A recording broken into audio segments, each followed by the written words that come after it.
Bom, todo ano nós temos um filme brasileiro aí que estoura a bolha e vira um hit. O desse ano, Ainda Estou Aqui. Todo mundo aguardando para entender se Fernanda Torres consegue aí vingar a mãe no Oscar. E nós viemos aqui com a nossa crítica, enfim, para entender se esse filme é isso tudo mesmo. Rubens é levado a depor pela ditadura e nunca mais volta. Eunice busca o paradeiro do marido enquanto tenta manter a normalidade frente aos filhos. Baseado no livro do escritor, jornalista e filho do casal Marcelo Rubens Paiva, Ainda Estou Aqui é o grito de que precisamos lembrar da nossa história para não repeti-la. É muito legal saber que um dos filmes eventos de 2024 é um filme brasileiro, é um filme que tem feito uma campanha muito legal, passou pelo Festival de Veneza, Toronto, Nova York, já tá fazendo aí uma campanha muito legal pro Oscar, então assim, é um filme que eu acho que ainda vai colher muitos frutos bons. Estávamos muito empolgados. E vocês sabem, como esses vídeos aqui são muito espontâneos, eu aqui vou saber em primeira mão e o Nathan vai saber em primeira mão o que cada um achou do filme. Então, eu gostaria de começar com você, me conta. O hype era real? Em poucas palavras, Éder, eu gostei bastante. Acho que vai acabar sendo meu filme favorito aqui da mostra. É muito bom a gente ter um filme que é popular, mas que ao mesmo tempo também é bastante político, que é político, mas também é muito popular. Acho que é muito bacana a gente ter esses filmes que se tornem referências aí mais acessíveis para além, né, do circuito de festivais, para quem assiste a filmes todos os anos. Enfim, e fique na boca do povo para que histórias, para que enfim a memória, o luto de toda uma nação, enfim, ecoe, para que a gente não repita isso mais uma vez, como você mesmo disse aí na sinopse, né? Eu acho que eu brinquei, inclusive nas minhas redes, né, que toda geração vai ter um filme político bastante popular com uma Fernanda, né, protagonista. Me refiro aí a Eles Não Usam Black Tie, dos anos 80, com Gianfrancesco Guarnieri, aí, que vem do teatro, né, para falar de luta de classes num contexto de greve. Aqui a gente tem a ditadura, uma família mais abastada que o filme ali dos anos 80, mas que também eu imagino que vai se tornar ali uma referência para o cinema nacional daqui a alguns anos. E como filme mais pop, eu acho que o filme ele tem toda essa gramática, enfim, que coloca o espectador ali no meio, que é um filme bastante tenso, é um filme de suspense, um thriller, enfim, tem uma montagem muito acelerada, principalmente ali no começo do filme, esses personagens que não têm tempo a perder, né? Então, assim, é muita vida para ser vivida, porque tá na iminência de acontecer alguma coisa que vai bloquear esse cotidiano delas. Então, assim, são cenas na praia que são muito rápidas, que vão para casa, que ocupam as ruas, que tem a família que é muito pulsante, tudo ali muito acelerado, sempre ali embalado por uma música, de forma que o filme parece uma grande jukebox ali no começo, né? A gente vai emendando vários sons ali que misturam músicas gringas com músicas brasileiras. Então essa família que respira muita cultura e que parece ali nesse primeiro momento quase como de um comercial de margarina, porque tudo ali é tão perfeito, as lentes elas são tão bonitas para tudo ali que acontece, que parece que não vai acontecer algo de ruim com ela, né? Afinal, elas parecem até quase de certa forma alienadas de um contexto que a gente vai vendo ali as margens dando as caras. Esse é um filme então que vai ter arcos ali dramáticos dos personagens bastante tradicionais, a gente vai estar ali num contexto de melodrama familiar, então ele teria todos os elementos para ser um filme bastante exagerado em termos de emoção, né, de apelar para um sentimentalismo e também de um discurso político que seria quase panfletário, né? Coisa como, por exemplo, a gente teve alguns anos atrás com Marighella, que, enfim, foi também alçado por uma ala mais progressista do cinema e da sociedade como um grande marco, mas que era um filme que trazia tantas frases de efeito, né? Que tinha também um voz-off ali do Seu Jorge, que era o protagonista, bastante melodramático, né? Com bastante repetição desse discurso que ele queria trazer, que parecia que a dramaticidade do filme estava em função do discurso, né? Então, pouco interessava qual era a história daquele personagem ou dos coadjuvantes à volta. Na verdade, o que ele queria era martelar essa vocação política que a gente tinha ali.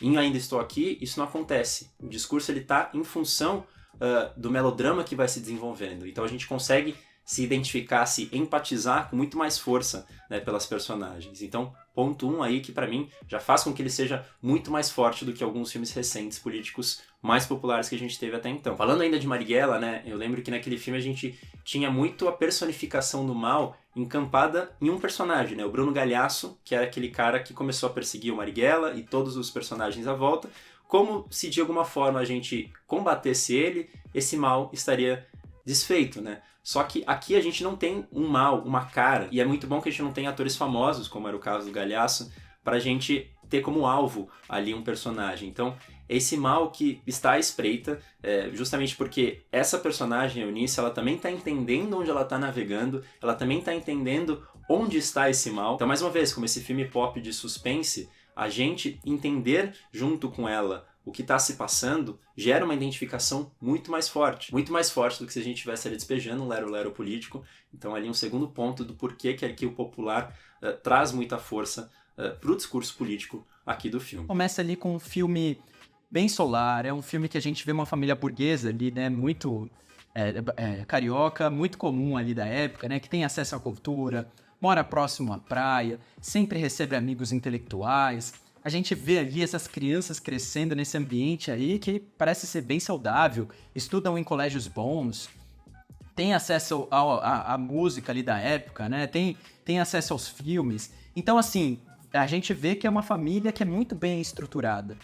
E ele vai trazendo, aos poucos, os sinais de como mesmo uma família privilegiada como aquela, ainda assim pode ser afetada pela ditadura. E mesmo na primeira parte do filme, né, que ele ainda tem essa questão solar, ainda assim, eu não sei se é porque a gente já sabe mais ou menos da história, a gente já sabe mais ou menos do que se trata, esses sinais que ele vai dando deixa a gente também com uma certa ansiedade, porque tem várias vezes que a gente vê a Fernanda Torres acordando ali, a gente não sabe se ela acordou sozinha porque o marido dela já sumiu ou ainda não.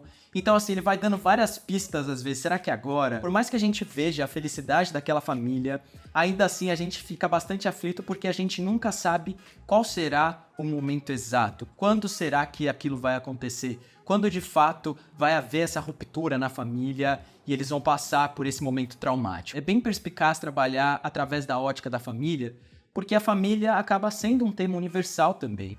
É importante mostrar o quão avassalador pode ser quando algo terrível como o que acontece nesse filme afeta a vida de várias pessoas, né? Não afeta só a vida de quem desaparece, afeta a vida de todas as pessoas que estão próximas a ela, né? Tem um momento do filme que a personagem da Fernanda Torres, ela cita, né, que é uma das formas mais cruéis de torturar os familiares, porque eles sempre ficam naquela iminência de esperar, será que é hoje que ele vai voltar? Será que em algum momento ele vai voltar? É interessante, porque por mais que isso seja dito lá na frente por ela, isso é mostrado através das imagens, porque nunca é dito sobre a morte dele, mas é sempre mostrado como a vida daqueles personagens vai mudando, vai se transformando, como eles vão entendendo que aquilo aconteceu, que eles vão perdendo, ou seja, eles vão ter que mudar de casa, eles já não têm mais a mesma estrutura financeira que eles tinham. Existe ali um grande tabu para falar sobre aquilo. Existe ali, parece que é algo que todo mundo entende, mas todo mundo tem a dificuldade de fato assumir e de viver esse luto. Então, a sobriedade eu acho que foi um dos pontos que mais me agradou nesse filme. Bom, eu acho que muito dessa sobriedade aí que o Éder tá comentando vem aí da Fernanda Torres, né? Que, enfim, tá sendo cotada a ganhar prêmio de todo canto. Espero que isso aconteça, porque de fato é uma grandíssima atuação. Acho que ela consegue, tanto em momentos ali que são minimamente explosivos, mostrar um pouco dessa inconformação que ela tem. Ela também é uma pessoa curiosa, né, dentro desse suspense, desse thriller aí, então de juntar algumas informações que ela vai colhendo ali e aqui, mas ao mesmo tempo ela tem que manter essa sobriedade justamente perto dos filhos, para que eles também não entrem nessa paranoia ou se desesperem da mesma maneira que ela tá. Então, assim, conseguir equilibrar todos esses pratinhos, às vezes numa mesma cena. Então acho que tem um momento ali que é bastante emblemático, quando ela de fato entende o paradeiro do marido, e aí a filha dela vem falar que uma boneca dela perdeu ali o braço e ela tem que se recompor e, enfim, arrumar o brinquedo. Eu acho que são nesses momentos, né, em que numa mesma situação ela tem que mudar de sentimento, que eu acho que ela tá ali mais brilhante. Mas eu acho que talvez uma das cenas que mais resuma, né, essa situação dela de entender o que tá acontecendo, de juntar novas informações que ela ainda não sabe muito bem, é justamente outra dessas que é muito caseira, né? Então quando ela, enfim, tá de fato ali deixando a casa em que eles moraram por muito tempo, e aí para consolar uma das filhas, ela vai lá e depois de ter encontrado um dente, né, que o marido tinha pegado da filha, né, de leite, né, que ela tinha perdido, vai lá e dá esse dente para ela, ao que ela diz assim, como é que você encontrou isso, mãe? A mãe então responde que ela sabe de muita coisa. Então ela sabe de muita coisa nessa rotina completamente familiar, né? Então para manter essa casa viva, mas também ela sabe de muitas outras coisas nessa esfera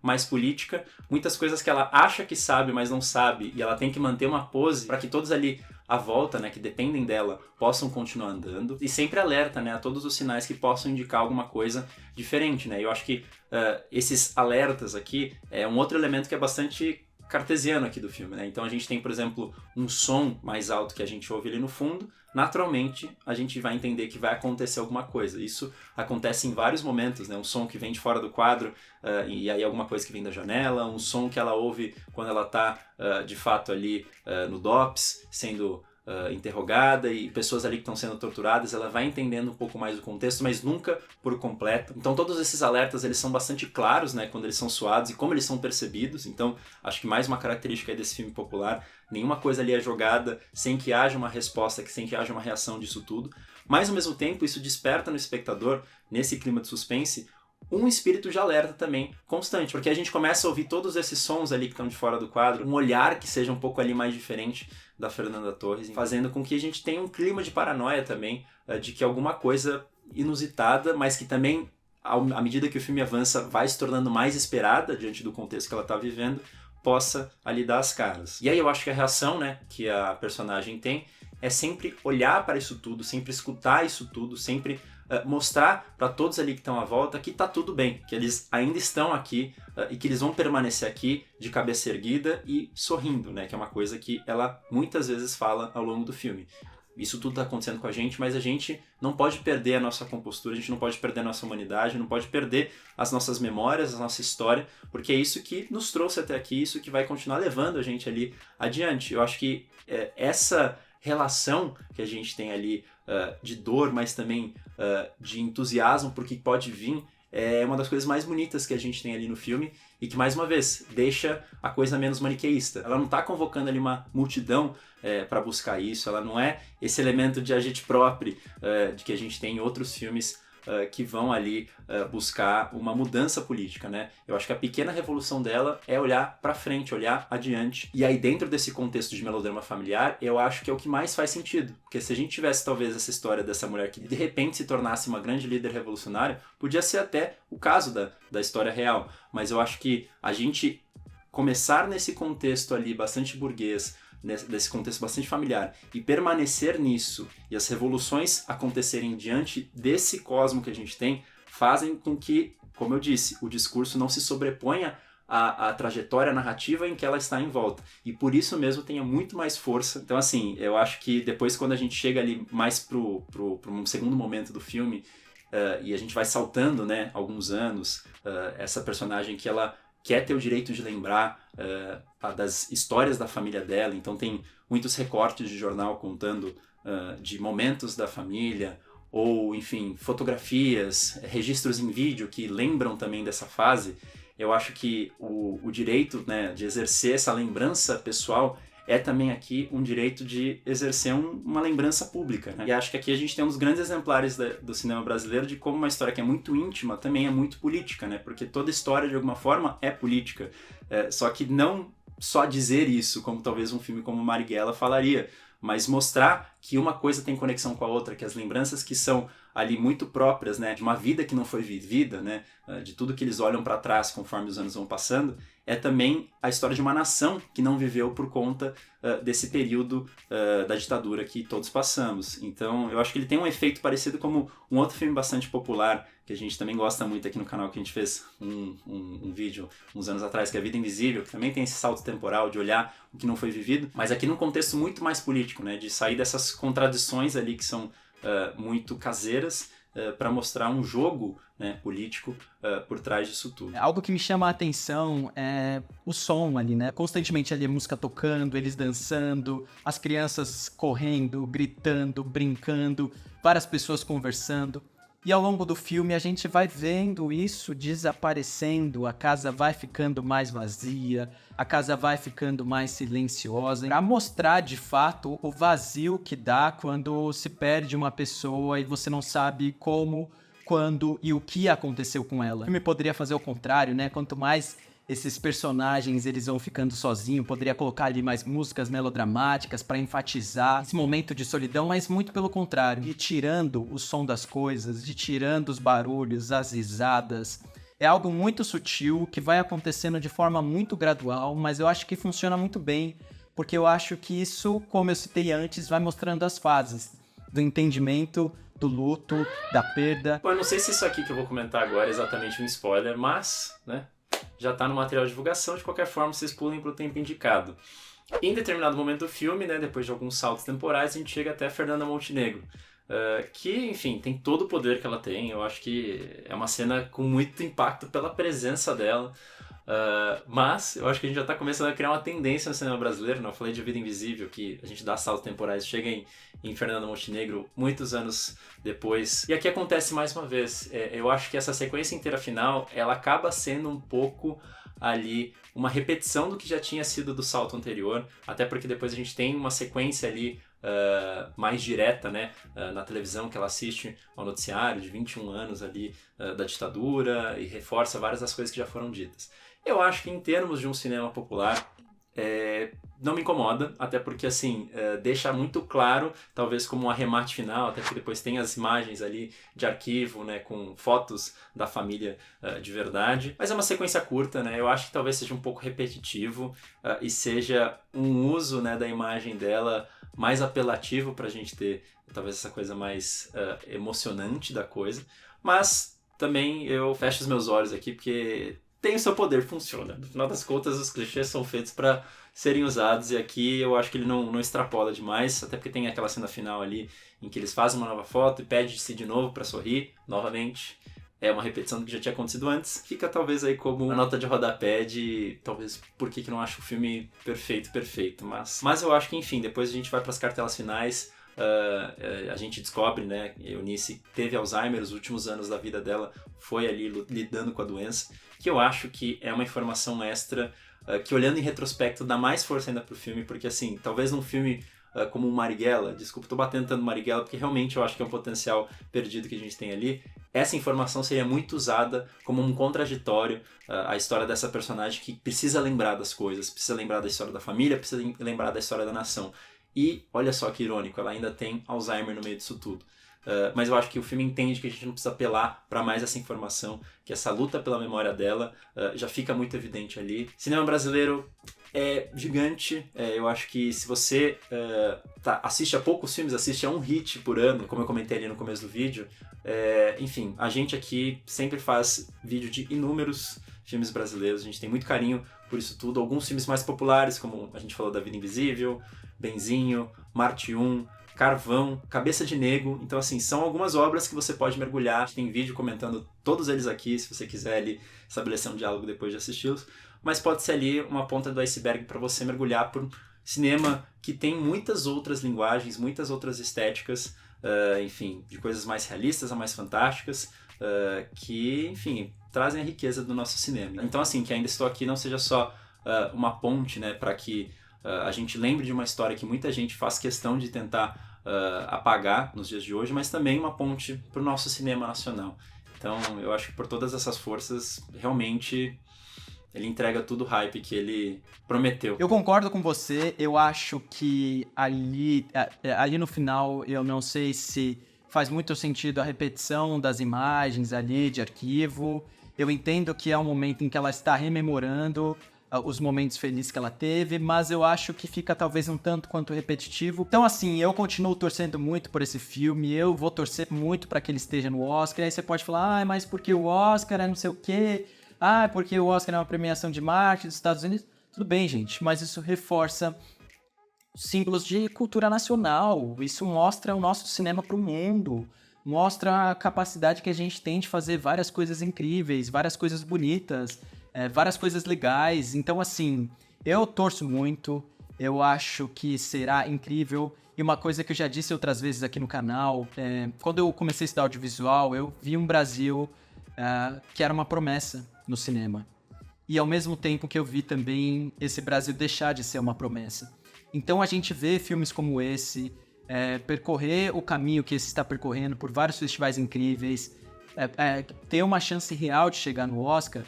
Isso eu acho que reacende essa esperança, reacende esse desejo da gente de querer cada vez mais ver o cinema brasileiro, de prestigiar o cinema brasileiro. Continuarei na torcida, eu acho sim que tem muitas chances. E se você tá vendo esse vídeo no futuro, eu espero que a gente já tenha tido uma resposta muito boa desse filme aí, continuar essa sua trajetória bonita. Então conta pra gente depois, né, desse filmaço, por favor, conte-nos. Aqui abra seu coração e diga o 20 recomendar de hoje, porque eu tô bem animado. Eu quero saber o que você tem pra mostrar pra gente, porque eu sei que vem coisa boa aí. Então, assim, já fala logo aí o 20 recomendar de hoje. Bom, meu 20 recomendar aqui não poderia ser menos apaixonado do que eu já vim sendo até aqui. Já falei de Eles Não Usam Black Tie, é um filme também bastante popular dos anos 80, que tem Fernanda Montenegro, cenas lindíssimas, como a cena do feijão, que eu acho que é uma das melhores cenas da história do cinema brasileiro, assina embaixo. E, enfim, então assistam, acho que é uma ótima ponte para quem nunca se enveredou por um cinema mais antigo, mas queria deixar outras duas recomendações. Um filme também que passou na mostra alguns anos atrás, chamado Azor, que é um filme argentino, que também ali vai lidar com o contexto da ditadura argentina num outro recorte, talvez um pouco menos popular, mas também ali centrado numa família burguesa que começa a olhar ao redor e fala, tem alguma coisa que está acontecendo de errado. E aí isso tudo vai gerando alguns quebras de paradigma ali pro casal protagonista, especialmente pro marido. E um outro filme que é talvez um dos meus filmes favoritos de ditadura, daqui da América Latina também, chama Nostalgia da Luz, então do Chile. Então a gente já falou de Brasil, Argentina, Chile, então as ditaduras que a gente teve aqui, algumas delas, que tem ali uma mistura de ciência com política, e também tem muito dessa coisa dos corpos desaparecidos, das identidades que se perdem. Enfim, temas de ditadura, política, América Latina é um prato cheio pra gente aqui que gosta de cinema. Então, assim, a gente poderia fazer um vídeo só sobre isso, mas essas são algumas 3 recomendações que vocês podem aí continuar, se vocês curtiram aqui, ainda estou aqui. Então é isso, pessoal. Espero que vocês tenham gostado desse vídeo. Não esqueçam de curtir, compartilhar e comentar. Muito obrigado por ter assistido até aqui. Valeu, um beijo e tchau!